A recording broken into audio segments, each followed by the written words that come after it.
मैं तो ये भी कहूँगा कि आपका जो मतलब कहते हैं पुरुषार्थ है, जो आप सुबह से लेकर शाम तक लगे रहते हैं, उसी का नतीजा है कि आपको करोड़ों देशवासियों के साथ साथ जो बाहरी मुल्कों में लोग रहते हैं वो प्रेम देते हैं। मुझे लगता है कि उसके आगे कुछ भी टिक नहीं सकता है। जो लोगों का प्रेम है आपके प्रति, आपके लिए जो आदर है। वैसे स्वामी जी, कफ बढ़ता है तो उसकी वजह से कई बार चेस्ट कंजेशन भी हो जाता है और सांस लेने में काफ़ी दिक्कत भी होती है, और जब सांस लेते तो बहुत तेज़ आवाज़ भी आने लगती है। तो चेस्ट क्लियर हो सके उसका क्या समाधान है? यौगिक और आयुर्वेदिक उपाय जो आप हमें बताएं। चेस्ट क्लियर रहे इसके लिए एक तो ये धूम नस्य चल रहा था जी। हाँ, धूम नस्य कैसे?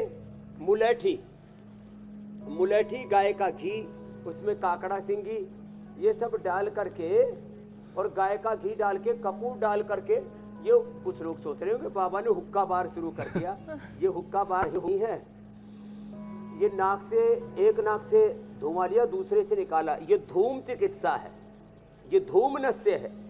तो अणु तेल से, ज्योतिष्मती से, बादाम रोगन से, सरसों के तेल से, षडबिंदु तेल से, गाय के घी से, वो तो तेल नस्य है। ये धूम नस्य है, ये जल नस्य है, जल लेती और सूत्र लेती, सूत्र नस्य, जल नस्य। तो ये सारे, ये तो अंदर की चेस्ट को क्लियर करने के लिए। तो नस्य, तेल नस्य, धूम नस्य, जल नस्य, सूत्र नस्य, और फिर इसमें कुंजर क्रिया भी कराते हैं, फिर लंग बस्ती भी कराते हैं। और ये सबसे बढ़िया तो ये है, देखो ये वायु नस्य है, भस्त्री का डीप ब्रीदिंग। ऐसे करो, ऐसे करो। श्वासारी ब्रोनकोम, श्वासारी क्वाथ, श्वासारी प्रवाह, ये फेफड़ों को सबल बनाने के लिए। और ये जो जितने भी रिपोर्ट आ रही हैं कि भाई लोगों को अलग अलग बैक्टीरिया, वायरस, फंगस के साथ साथ कोलन से भी एलर्जी हो रही है और उससे भी रेस्पिरेटरी सिस्टम में एक डिजास्टर हो रहा है, भयंकर उपद्रव अंदर चल रहा है। ये सब प्रकार की एलर्जी, नाक से खुजली होती है थोड़ी सी, फिर गले में, फिर फेफड़ों में, और चारों ओर एक इन्फ्लेमेशन पैदा हो जाता है। अंदर जो है पस्सा बनने लगता है, कफ फिर बलगम सा हो जाता है।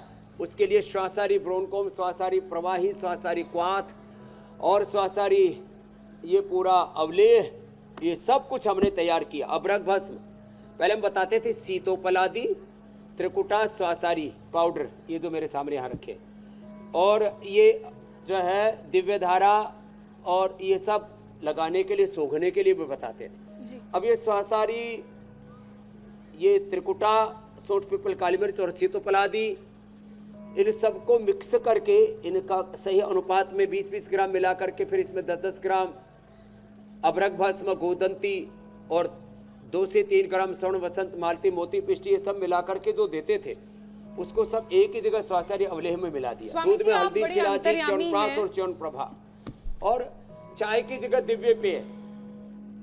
हम लोग इसी तरफ बढ़ने वाले थे कि एलर्जी के बाद जो गले में इन्फेक्शन हो जाता है, कफ जमने की वजह से परेशानी बढ़ जाती है, गले में खराश, जलन हो जाती है, तो इसे दूर करने के आयुर्वेदिक उपाय तो आपने बता ही दिए, निरंतर आप बता ही रहे हैं। लेकिन कौन कौन से ऐसे योगाभ्यास हैं या प्राणायाम हैं जिन्हें करने से ये इन्फेक्शन और एलर्जी दूर हो जाए?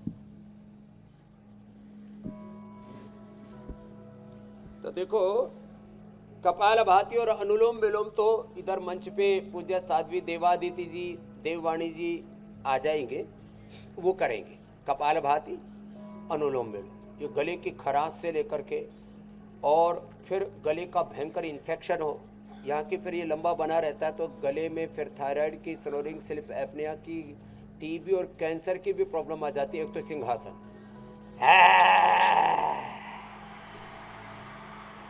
चलो फिर से दाढ़ो शेरनियो,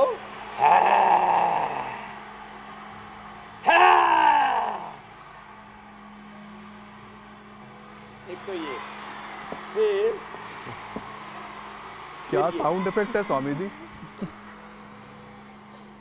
ये पॉइंट दबाएं, सिंहासन करे, सर्वांगासन करो बेटा, सिंहासन जो है, और फिर ये सर्वांगासन, ये गले के लिए बहुत जबरदस्त है। फिर ये हलासन, ऐसे सर्वांगासन, हलासन। अब देखो ये दो तो सभी कर लेंगे। और गले के लिए बहुत अच्छा होता है उष्ट्रासन। बैठ करके उष्ट्रासन करो बेटा। अब देखो सर्वांगासन, हलासन, उष्ट्रासन, और उष्ट्रासन के बाद फिर पूर्ण उष्ट्रासन कर लेते हैं देववाणी जी, तो क्योंकि शरीर फ्लेक्सिबल है तो ये तो जो है उष्ट्रासन तो थोड़ी बहन, पूर्ण उष्ट्रासन तो थोड़ी बहनें कर पाएंगी। ये तो पूर्ण चक्रासन और डिम्बासन भी करती हैं। चक्रासन और डिम्बासन करो, जो ऐसे करेंगे उनके गले तो एकदम जो है लता मंगेशकर की तरह होंगे। वैसे गाती भी बहुत अच्छा है देववाणी जी, हाँ इनका गला भी बहुत अच्छा है। तो उष्ट्रासन, पूर्ण उष्ट्रासन, पूर्ण चक्रासन, और फिर डिम्बासन। डिम्बासन तो उधर मुंह करके करो, हाँ नहीं उधर मुंह करके, हाँ फिर ऐसे निकलना पड़ता है, इसमें बड़ा बल लगता है भाई, हाँ थोड़ा इसके लिए प्रैक्टिस तो रिक्वायर्ड है। बाकी कपालभाति, अनुलोम विलोम तो सबके लिए है ही, सो है ना ये। और एलोवेरा 100 ग्राम, अमरूद के पत्ते 10 ग्राम, हल्दी 10 ग्राम। एलोवेरा 100 ग्राम, अमरूद के पत्ते 10 ग्राम, हल्दी 10 ग्राम। उसको अच्छे से क्रश करके उबाल लेते हैं। अब ऐसे तो जिनकी बॉडी फ्लेक्सिबल है वही करना। तो गले के लिए बताया था, तो गले के लिए कपालभाति आप करो जी देवादिति जी, अनुलोम विलोम आप करो जी देववाणी जी। अब देखो ये अभ्यास जब ऐसे संपन्न होगा, सभी श्रद्धामयी बहनें हमारी कपालभाति अनुलोम विलोम करो। गरारा, गार्गिल ऐसे ही कर लेते हैं लोग गर्म पानी से। एलोवेरा, अमरूद, हल्दी डाल करके करना। हो सके तो उसमें थोड़ा त्रिकुटा डाल देना, बहेड़ा डाल देना, फिर छान करके फिर गरारा करना। एक ही बार की गरारे से। एक बहुत बड़े पत्रकार मेरे पास आए, बोले स्वामी जी मेरी तो बोलती बंद हो गई और मेरा काम तो एंकरिंग का है। मैं कैसे करूँगा? मैंने कहा तेरी बोलती हम ठीक करते हैं। हाँ वो ठीक हो गया, दोबारा से अपना शो करने लग गया। हाँ टीवी चैनलों की मर्यादा, इसलिए एक दूसरे का नाम नहीं ले रहे, लेकिन और हमारे रजत जी रोज योग करते और पत्रकारिता के 50 साल के करीब हो गए होंगे, 50 साल से ज़्यादा ही हो गए होंगे। आज तक गला ठीक है एकदम। बिल्कुल स्वामी जी।